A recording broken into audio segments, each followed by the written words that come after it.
tired of screaming alone? The last horror podcast you'll ever need to listen to. The Horror Nerd Experience. Join your host, LK the Horror Nerd, and Yanni the Hamburger, as they discuss all things horror. Thrills, screams, and enough jump scares to leave you looking like that kid from The Ring in the closet. So listen to the Horror Nerd Experience, another podcast brought to you by You Run Podcast Network. Welcome to the podcast. He's like, okay. He's like, I'll take a peek at your show or whatever. And then he did, and he was like, I would never associate myself with a show like that. And I was like, thank God.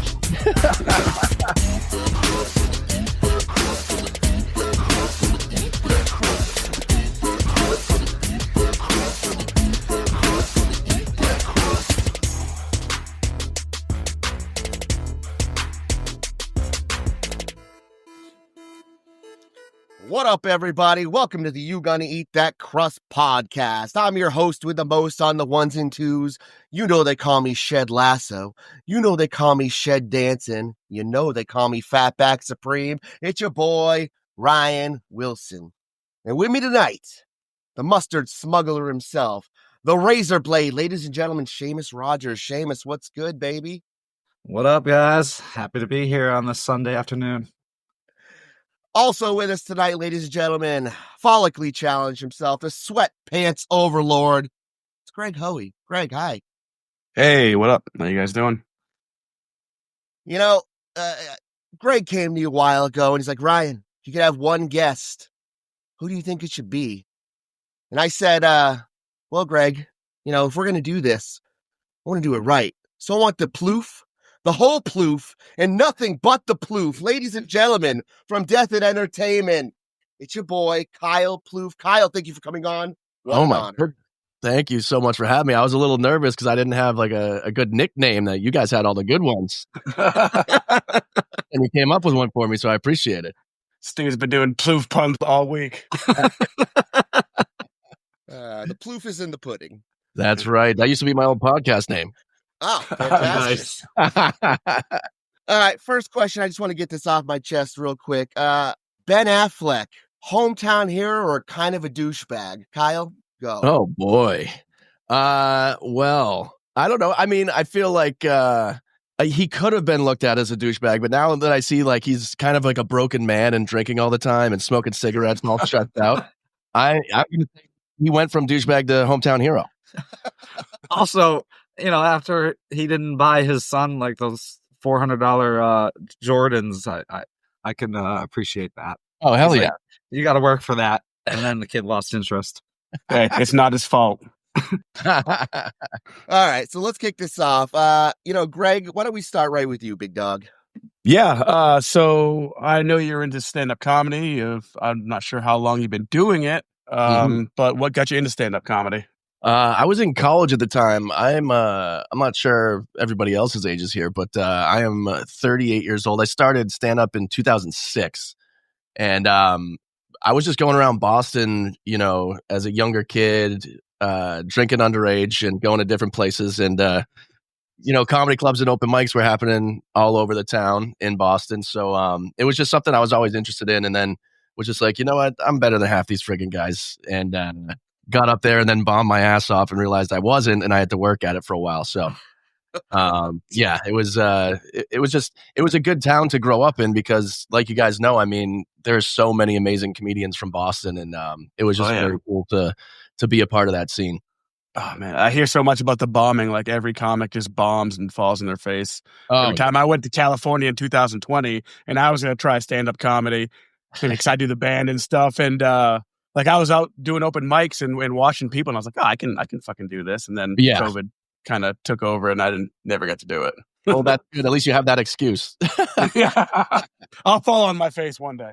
You have like a little, like, since you know, you play live music all the time, you already have like that little up, you know, to get on stage. You maybe be less nervous. I don't know. Well, that's what I thought. I was like, you know, I'm a musician. I'm a lead singer of the band, and I could probably do this, and I can make my friends laugh. They think I'm funny, maybe. Yeah. And that'll keep you deluded enough to actually get on the stage. And then once you realize that there's nobody up there with you, then you're like, ah, shit.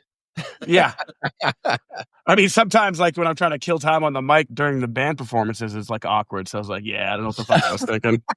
All right, Seamus, what do you got, baby? I know the station fire brought you and Alejandro together. Yeah. What story got you guys into true crime? Oh boy.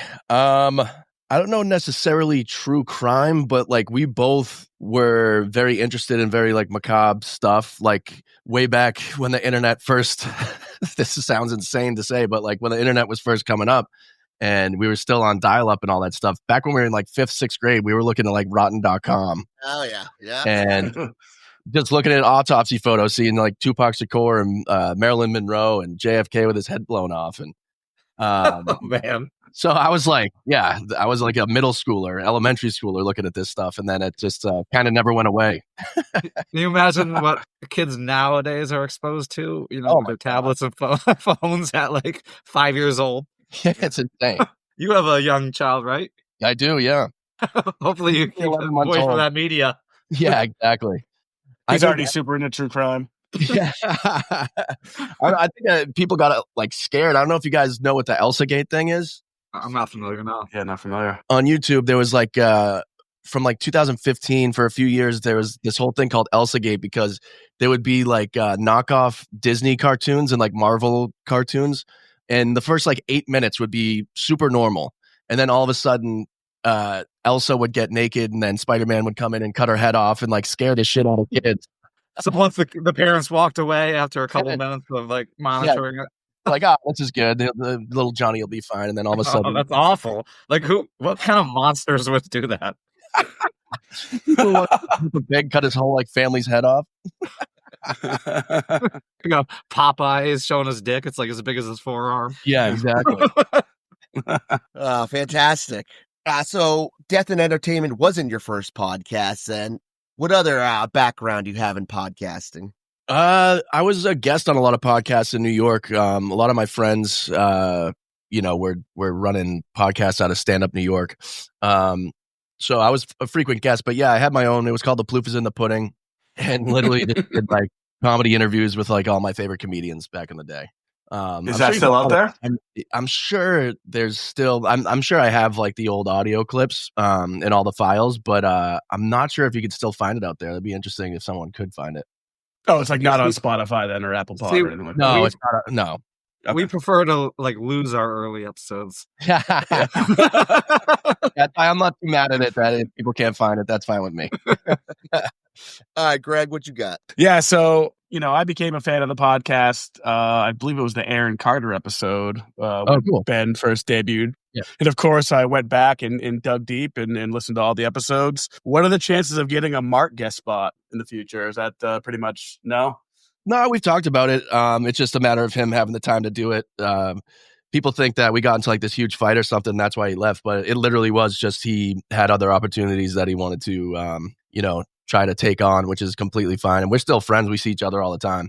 That's awesome. But yeah, I definitely think it would be very fun to have him back on because it's a different energy and it's a little bit more chaotic when he's around. Yeah, you guys had great chemistry. I think you, Ben, and Alejandro have great chemistry as well, too. But Thank yeah, you. Mark was great as well. Yeah. I understand Mark's perspective because this podcast is just a jump off platform to jumpstart my modeling career. Oh, nice. Yeah, well, I'm 44 now, but I feel like I still got it in me, The face of the pod. Fat back of the pod. Get back model. Back model, exactly. Freaking George Costanza. Doesn't shave it. He keeps it natural. There you go. All right, Seamus, go ahead. So you were named after Kyle Reese, right? I was, yeah. How is it tainted how you feel about Terminator movies? Oh my God. I used to watch them all the time with my dad growing up. But we always watched Terminator 2. I never really saw Terminator 1. And then it wasn't until I was like in my early 20s that my dad told me that's the reason why I was named Kyle. I was like, what the hell? So I ended up watching Terminator 1 like when I was way older because my dad was like, that one's too scary. But Terminator 2, yeah, it's totally fine. Terminator 2 might be the best movie ever made. It's great. Seamus loves it. It still holds up. Hell yeah. I remember like after me and my ex had separated and I had her 2 boys over and I was like, you know what?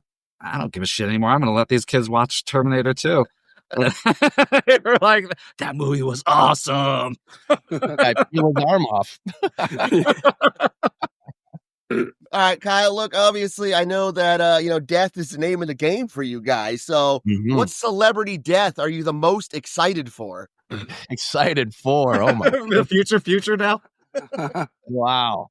I wouldn't say excited for, but I mean, we already covered William Shatner. I think it's going to be interesting to see if the LAPD will release the files related to his ex-wife's death. Because multiple people in law enforcement that I've talked to in LA that do believe that William Shatner did murder his wife. We were hoping you were going to say Brad Pitt. Kidding. We love you, Brad. Never. Mark actually got in touch because there's still a link up for the LAPD for like a FOIA request on William Shatner's case, and we sent a FOIA request in, Freedom of Information Act request, and they said that there's still too much sensitive information in it and that they can't release it at this time. So I think there's something going on. See, I think that's why William Shatner's so hard to go back to space right now. You know, he's like, come on, Elon, take me to Mars with you. I got to get the fuck out of here. I don't know. I feel like after those two astronauts were stranded, like people are like second guessing going to space right now. Yeah, that was insane. Yeah, he can't swim, right? Like he wouldn't jump in the deep end to get her or something like that. I think he used that as an excuse. I think he probably can swim, but yeah, she's like, are you going to go in there? And he's like, no, she's in the deep end. Yeah. You're fucking out. Go get your life, you fucking lunatic. Oh, shit. All right, Greggy Pooh Bear, go ahead.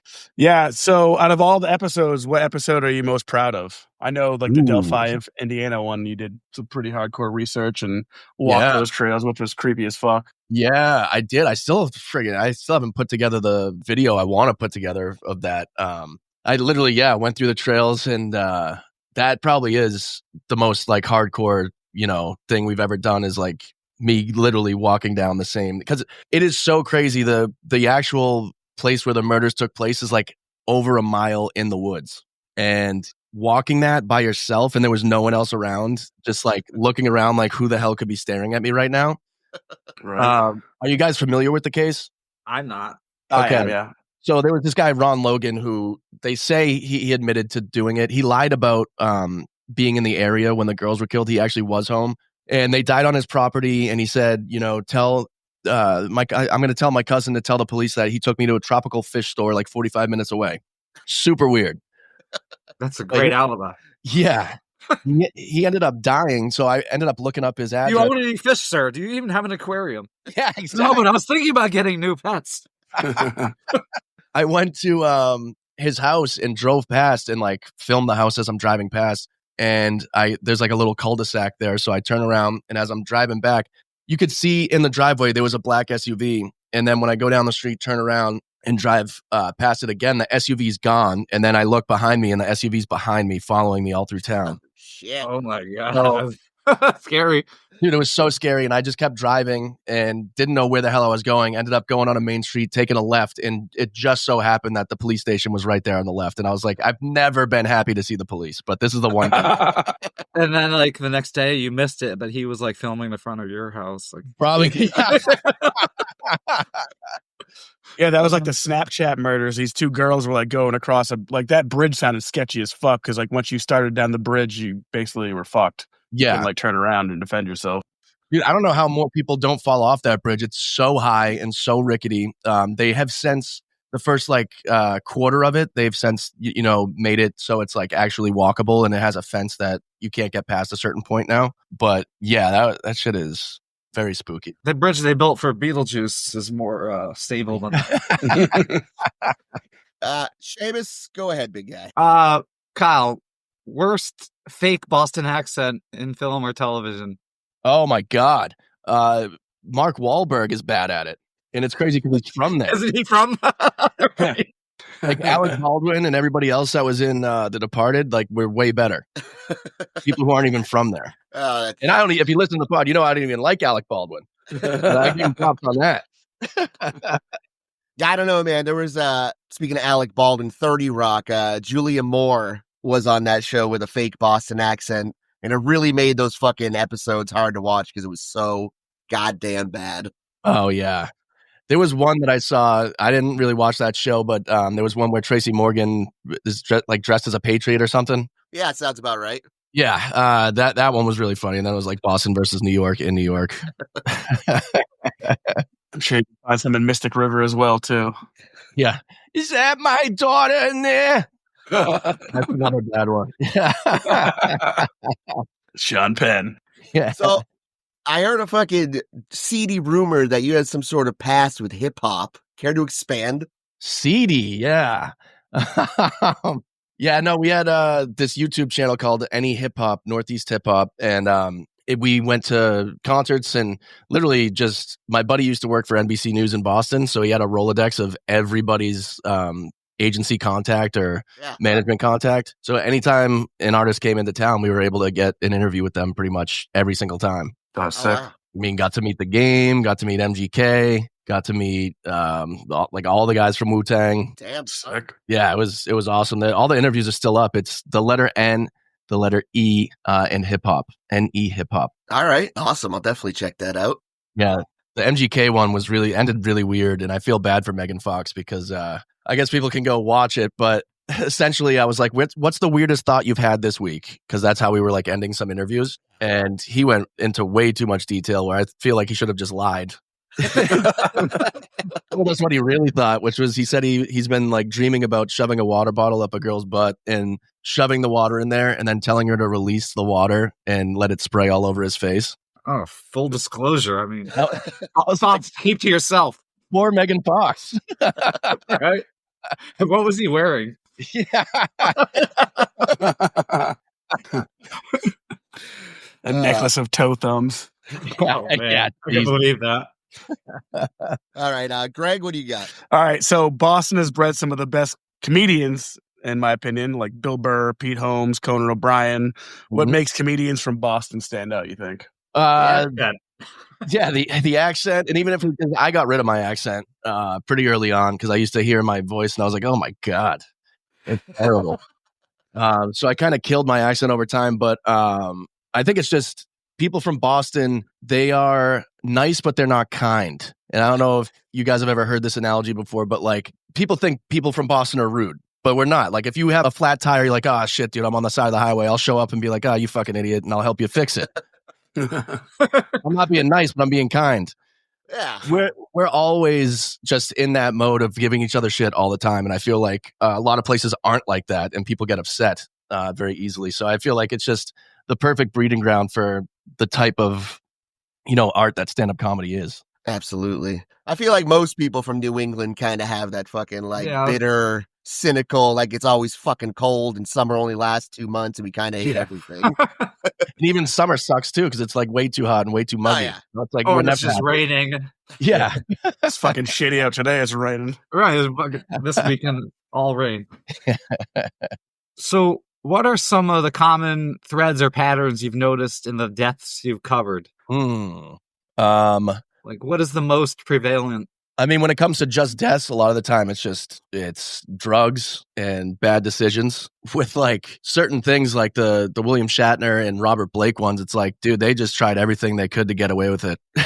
And just the manipulation is just insane after certain deaths. But yeah, the most prevailing thing I think is there's a lot of drug abuse and just it's very hard to sustain over time when you have a ton of money too. Yeah, man, that the Lil Peep episode you guys did there, just my God. He's just dead on the bus and everyone's just partying around him and shit. Like taking pictures of him and shit, laughing at him. Dumbass fake friends, dude. I hate that for him. On like a Sharpie dick on his forehead. Yeah. Yeah, that kind of stuff like makes me sick for him. Like that sucks.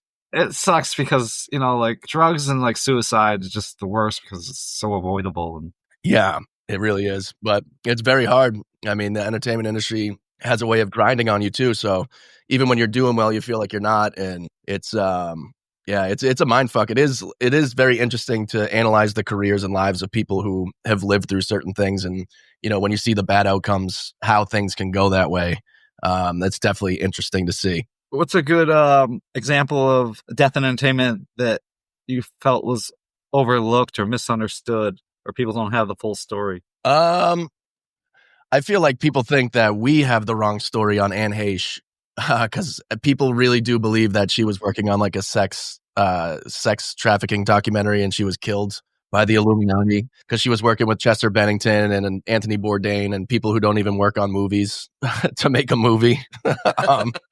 So they say that she was, obviously suicided, but we didn't necessarily believe that because none of those people even work on movies.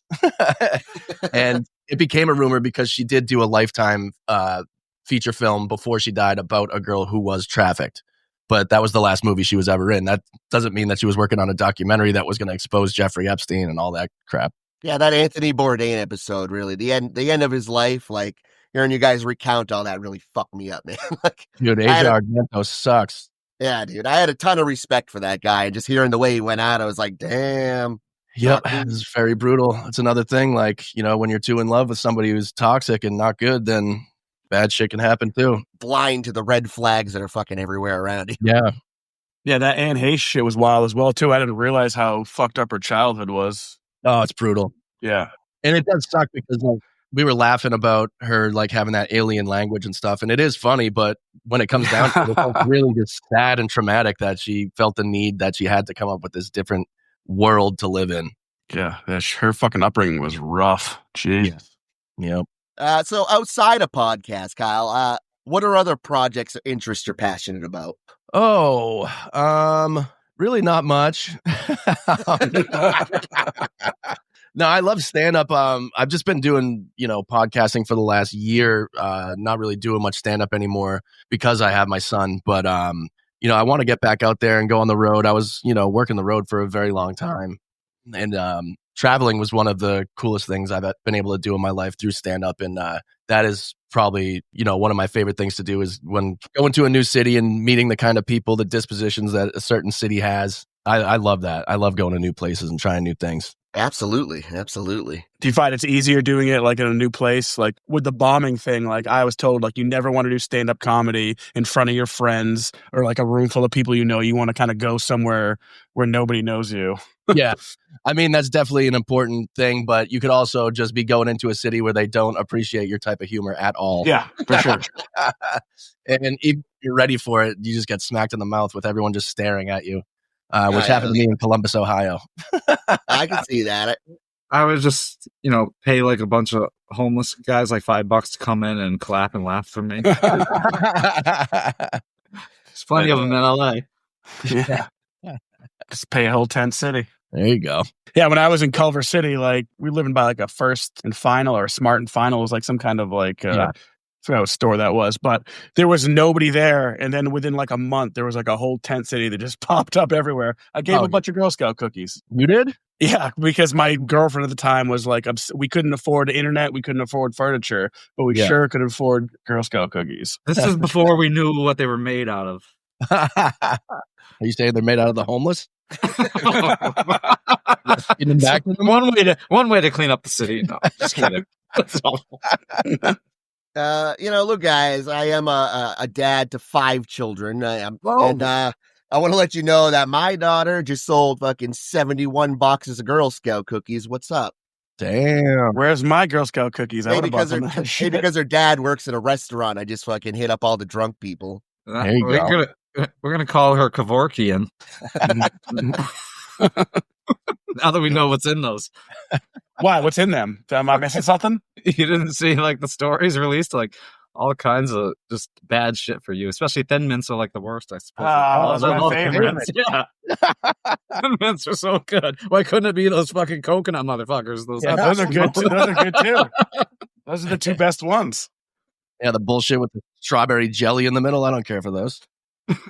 Right. Well, they like to introduce new flavors, then cancel them real fucking quick. I tell you that. All right, Greg, what do you got? How has doing this podcast changed your view on the entertainment industry? Oh boy, you see how the sausage just gets destroyed many times. The Snow White episode, I don't know if you guys heard that one, but the 1989 Oscars had just an Oscar segment that included Snow White, and it destroyed the lives and careers of multiple people. it just goes to show how much politics goes into it. And it's just very sad and unfortunate, but also seeing, YouTube stars like we just covered Kimbo Slice this week. I think it's incredible that he was able to go from, fighting people in the backyard to literally Bellator and UFC championship bouts.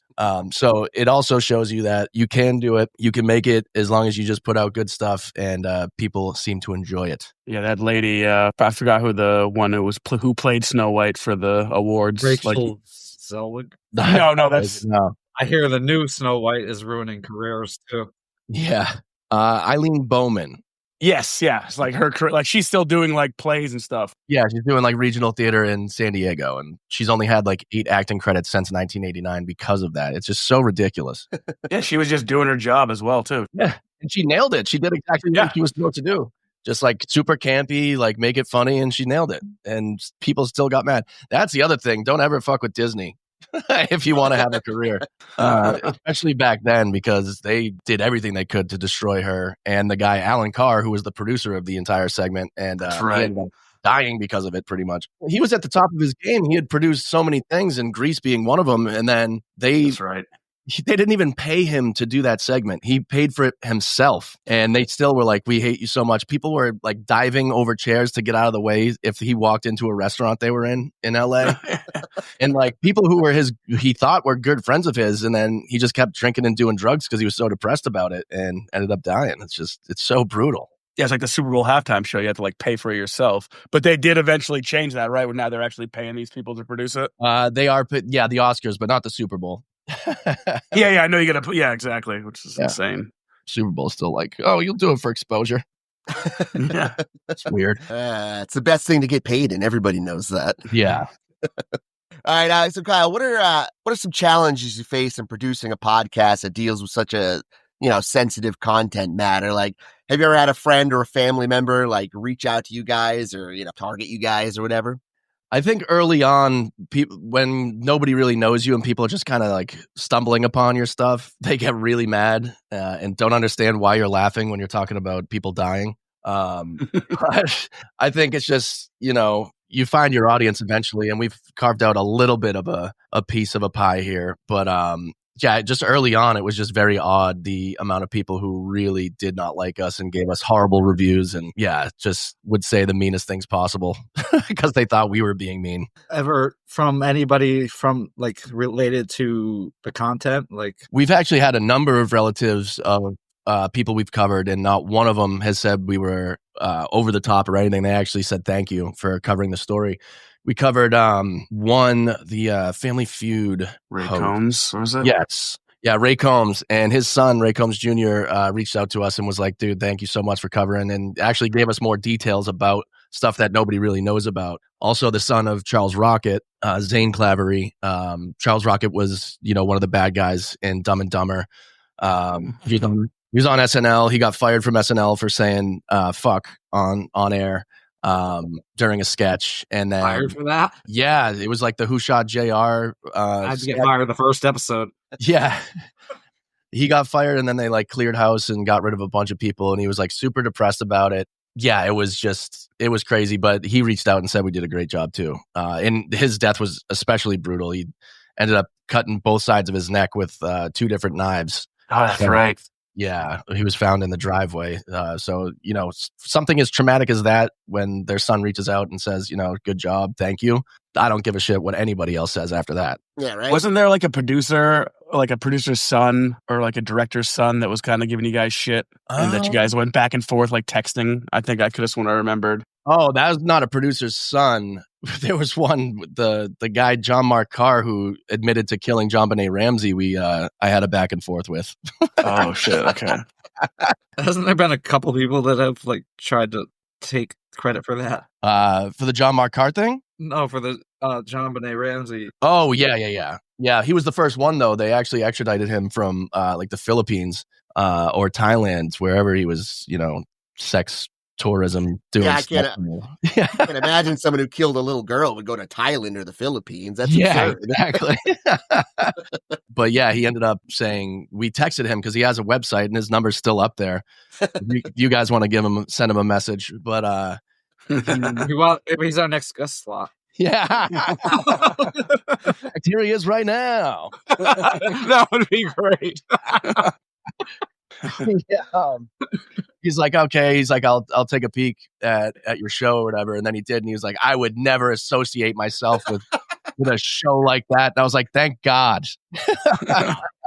We love your show, man. It's probably my favorite podcast. Oh, thanks, man. Yeah, I don't think you guys are like necessarily insensitive about shit. If anything, it makes like the Robin Williams episode and the Chris Farley episode, man, that shit made me nostalgic as hell. And like, yeah. Have you ever thought about doing like follow-up episodes? Like when, like say the Gene Hackman, when you have like more information and, come back to it.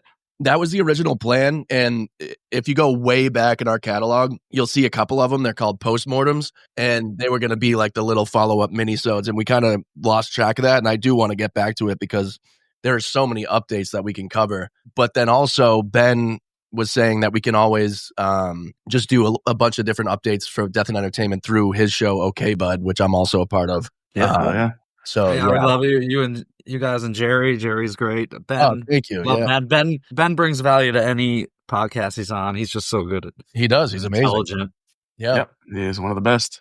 Hell yeah. I mean, you guys have like cried during podcasts. That's awesome. I mean, the fact that because it's like some of the stories are so deep and intense, kind of catches you off guard a little bit. Yeah, I mean, the Judith Barcy one, I believe, is the one that made me cry. I was very surprised that they're talking about Richard Simmons was what made Alejandro cry. Yeah. He was like kind of laugh crying on that one. Yeah, and then he's like, "We can cut that." I was like, "We're not fucking cutting that. Are you kidding me?" You finally cried. You're always fucking making fun of me for crying. Yeah, I mean, that's the misnomer, right? Because just because you cover this stuff and it's, morbid and whatever, it doesn't mean like you don't take it seriously or understand that it's, sad matters, Yeah, exactly. We can have fun with it, but, respect it as well. Yeah, of course. And I think that's the fun of the podcast too, is like, it starts off light, then we get into it and then, have some laughs during the thing. But then always at the end, we put a bow on it and, make sure that people realize this is an actual person and, really trying to bring it back down to earth, that saying RIP and getting the final thoughts in and what we took away from the actual story, I think is something not a lot of other podcasts do. Yeah, that Judy Barcy one was extremely sad. Oh, my God. Burt Reynolds found out that she was dead like before he... That's right. And he filmed that scene. Yeah. So that's brutal. He's hearing her saying like, will I ever see you again? And he's like, yeah, of course. And he's crying because he's really crying. Yeah. When you listen to a podcast, you're laughing with your podcasters and sometimes you might be crying with them, Hell yeah. As well. Yeah. I mean, that's part of stand-up comedy, right? I mean, sometimes you got to be an asshole to get a laugh. Yes, exactly. I kind of missed the pop culture flashes as well, too. How come you guys get rid of those? Yeah, we've been talking about possibly bringing it back. It was just, the original idea, the format of the show is the opening, saying hello to everybody, and then before getting into the story, kind of recapping the top things in pop culture from, TV or films or books. Yeah, music. Yeah, hilarity ensued. I thought it was a great opening. Oh, thank you. I think we decided to get rid of it was that we were getting a lot of complaints, especially on YouTube, because people would come in and be like, dude, they don't even talk about the story. They're talking about other stuff. And it's like, okay, well, stupid. We're trying to give context to the year that we're going into. So I don't know we have been getting a decent amount of people being like, where is that? Bring it back. So we might actually do it. Nice. So if you could have a conversation with any of the deceased from topics from your podcast, who would it be? Ooh, that is interesting. I could probably do a top 2 or 3. I would obviously I would want to talk to the girls from Delphi to be like, who the hell did this? Because I don't know if it was Richard Allen. Yeah. He may have been a part of it. I thought it was the most insane thing I've ever heard. The Odinist theory, where, it's like the people who worship Odin, Thor's dad, out in the woods, that was insane. But there's becoming more and more evidence that these guys really did all go together, including Ron Logan, to like weird Odinist churches and actually do like seances in the woods and stuff. It's so crazy. Let's dance naked. Yeah, I mean, that's pretty much a good one. And then, having like a ritualistic sacrifice. They're just dorks that committed. They're LARPing. Leave them alone. But to see what actually happened and talk to them about what actually happened would be crazy. And then, I mean, that's the thing is like all these murders that went unsolved. I would love to see who actually did it. Obviously, like Bonnie Lee Blakely, who was killed by Robert Blake. He got off. They said he didn't do it, but I think everything says he did. And just seeing what actually happened and him running away, throwing the gun away, because they never found the gun either. But he went to go pick it up at Vitello's, the Italian restaurant, and then all of a sudden she's shot and the gun's gone. So it's like it was just on the table and you had to go back and get it. Now it's nowhere to be found and she's shot and you're innocent. Gotta have evidence. Want to see how that happens. All right, Kyle, give me your guilty pleasure TV show. Ooh. Like you're embarrassed by liking this. Road Rules, Railroad. I used to watch that back in the day. I've actually been watching some good trash TV with my lady. We started watching The Traitors it's on Peacock. It's I saw that one. Alan Cumming. Traitors or traders? Something trade tours. Okay. Traders. I don't know it. I can trade as dude. But then I also love the new dating shows, the new genre of dating shows where it's just like Love on the Spectrum or Down for Love. I love it. I've never heard of these. Now I gotta watch them. If she's down, I'm down. Dude, Down for Love, it's incredible. Oh man. Both of them, it just shows you like we're so hardwired in different ways where like, even women, they just don't have the politeness to be like, okay, since you don't have money, I don't want to be with you. They straight up just tell you that. Dating is the worst nowadays. I mean, yeah, in some ways it's the best. You got 4'8" girls with muffin tops. So they want like a 6'6" guy. Back. Yeah. Nah, it's just I don't even want to deal with it anymore because they're so vapid and. Oh, yeah. You message them and then they just disappear for no reason. Well, Seamus, I don't want to I didn't want to tell you like this, Seamus, but I've actually signed you up for the next season of Love is Blind on Netflix 2026. I'm in. I'm game. I'm here for it. Oh, yeah. Oh, man, that would escalate my career being on a reality dating show. All right, Greg, go ahead. Do you have any strange habits or rituals that you do before recording an episode? I really just chug an energy drink and then I have another one ready to go for I just like to have some good energy going. What's your go-to energy drink? Either the Celsius Peach Vibe because it tastes like peach rings and that's my favorite candy of all time. That's the no bubbles one too, right? It's got a little bit of bubble. Bubbles, each one that doesn't have bubbles, like a tea one. Oh yeah, I love the blue raz and the creamsicle. There you go. Oh yeah, the creamsicle is very good. But then the mango Monster energy drink because my name's Kyle. I need a Monster, but I'm not doing the regular one. Kyle, if you could have any superpower for a day, what would it be and how would you use it? Ooh, I would love to teleport or fly. Damn it! Now I gotta decide. I don't think your wife would like you having teleportation. See ya. Go to see my bae on the other side of the world. No, whenever a girl answers this question, she's always like, I want invisibility. And the only reason she wants it is to hear who's talking shit about her. They don't even use it to watch their man. They use it to watch their girlfriends talk. Yeah, exactly. I knew it. Yeah, guys always want like super strength. I knew it, Becky. I knew it. I don't think you want to fly right now anyway with air traffic control. What it is. All these women pilots up there, you know what I'm saying? Hey, wait. Oh, shit. All right, and Kyle, what's the most ridiculous cause of death you've come across? Ridiculous cause? Oh, my God. We did a couple Disney episodes. We did one on Disney World and one on Disneyland because Disney will tell you that no one's ever died in their parks, which is complete bullshit. There's a few at those parks. There was one person that fell off the Matterhorn and was laying on the track, knocked out, and the next roller coaster came and ran his head over, and he got decapitated right there. Holy shit. There was another one in Six Flags where a kid, all of mine are just amusement park based because it's so ridiculous. There's another one, a kid lost his hat on the Batman ride, and they told him they'd get his hat at the end of the day, go to Lost and Found, and he didn't want to wait, so he jumped over 2 fences, picked his hat up, put it on his head, and then somebody came and their foot hit him in the head, and his head got kicked off his shoulders. Yeah. Oh my goodness, God. that's awful.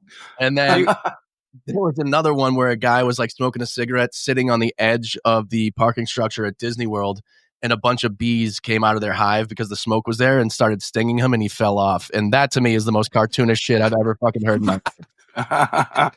Dude, did you guys hear about that shit in Pennsylvania on Thursday? No. There was this family. Oh, so tragic. I couldn't imagine being this family. Like, there was the son was, I guess, trying to commit suicide. He jumped on the train tracks, and the father and his older brother were there trying to get him to get off the tracks. So they went down, and all three of them got fucking destroyed by the train. Oh my God. Yeah. I mean, and that's so family awful. annihilator. Like, brother who's trying to help his suicidal brother, like, had a 5-year-old, and like, it's just so tragic. Jeez. Yeah. Oh, way to bring down the mood, Shaman. Yeah, the emergency responders were like on the scene. They like watched it happen. Well, that's the second Family Feud death we've talked about then today. Hey. Come on. All right, Kyle, before we go, we're going to hit you with a few would you rather questions. Are you ready? Yes, sir. I got to ask the question real quick, though. One more question. Oh, I what know the that. fuck? Yeah, well, I know that Alejandro is a big Ween fan, and I know he brought you to a Ween show. I'm just curious as to what your thoughts on Ween. Oh, Ween's awesome. I didn't realize we had been talking about for a while. You know, he's like, you got to get into Ween. And I'm like, I don't care. And then I realized I had been a fan of them for so long. I just never knew the names of their songs. Right? Yeah. A lot of people, I feel like there's a lot of people. Yeah. Nice. So pushing They're up so Daisy. good live. Yeah. Oh, they were incredible. It was so much fun. And I already knew like they were a part of the South Park universe too. Yep. But I also didn't realize they were the band in It's Pat. Which Charles Rocket is the bad guy in that, and his name is Kyle. Oh, shit. Oh yeah, I've been a fan of them without knowing it for a long time, it was great to find out. Hell yeah. All right, so Kyle, would you rather? Here we go, baby. All right. Would you rather be roommates with Alejandro, Ben, or Jerry? Oh God. I mean, His wife, I hope we say Jerry, but his wife probably doesn't want to hear that. yeah, but then I got to deal with her and her long hair getting stuck in the drain just like every other girl. But then you're dealing with that with Ben plus more body hair that goes in there, and then Ben's like living with the biggest dog.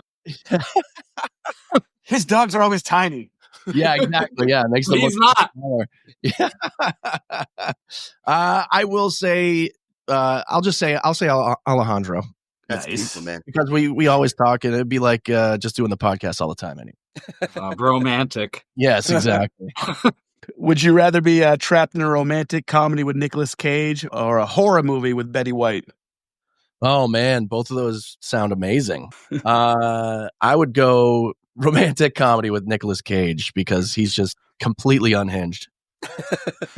As long as he plays the character from Face Off, then it would be perfect. Not as unhinged as his song. Yeah, You guys know about that shit? I don't know. He like tried to kill his mother. Holy Jesus. shit! He like choked her out in an elevator, and his friend had to like fight him off her. Wow, I guess he's got some mental health issues. Oh, really? Yeah. He says dad can eat a peach for hours. Oh, no. But Nick Cage is the man. Hell yeah. Would you rather only be able to eat clam chowder for a year or only eat Dunkin' Donuts and coffee for every meal?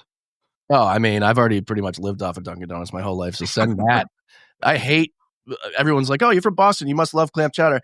I hate it, especially when there's like sand in there, and people are like, oh, when there's sand in there, it's good. That means it's fresh. I'm like, no, it's sea sand in my mouth. There's sand in clam chowder? Sometimes. I don't know. I don't eat that shit. So I don't eat that shit either. It's so fresh. That means they just got it off the beach. I'm like, that's disgusting. Get this sand on. I have a 12-year-old's palate. Yeah, I can't wait to have my chicky nuggies after this is done. exactly. And Dunkin' Donuts is just like white trash soul food, so it's perfect for me. There's our next ad campaign. Yeah. Dunkin' guy. All right, then I got one more. Would you rather? I got one other question. Would you rather own a car that smells like clam chowder or a house that smells like Boston baked beans? Oh my God, I already have both. Give me the beans, baby. All right. All right. And finally, fuck, marry, kill. Gypsy Rose, Casey Anthony, Jodi Arias. Go. Holy shit. Wow. Oh my God. Now, you're basing it purely off buttholes. We know that's Jodi Arias, then. If we're basing it off the ability to kill me, I mean, Gypsy Rose only got her mom killed. Casey Anthony only kills babies. Jodi Arias is the only one that could really put up a fight, I guess.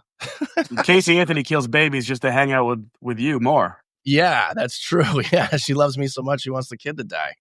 That's I'm gonna have to fuck Jodi Arias, kill Gypsy Rose, and marry Casey Anthony then. Man, you hate kids. Oh man, she's actually still back out on the prowl. I don't know if you guys have seen.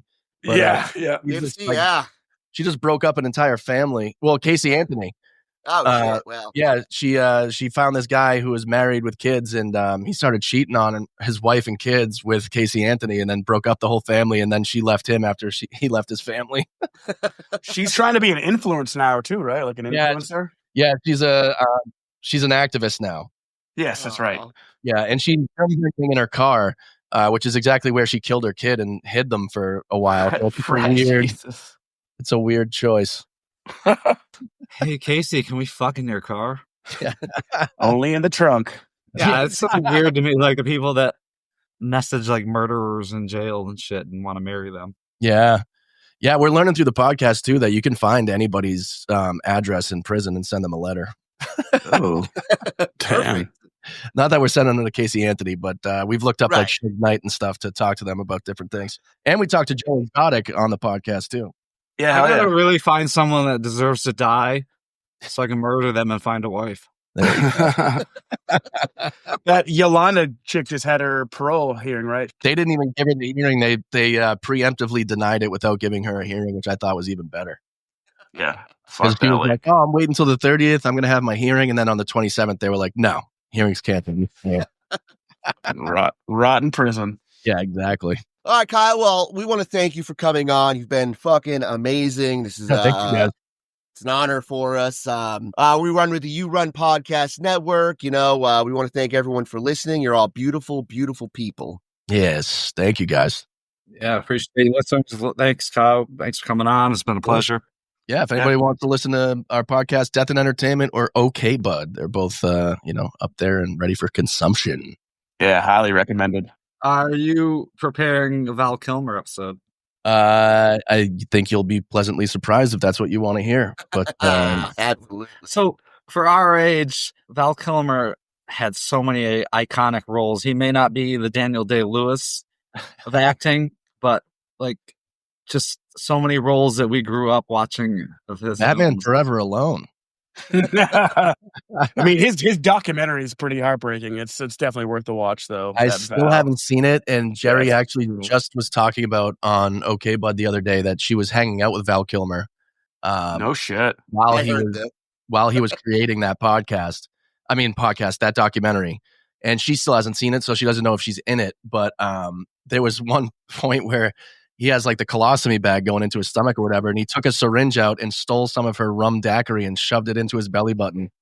And he got so drunk that he had to be wheeled back to his hotel room. Oh, man. You got to bring her on that episode, though. Yeah, exactly.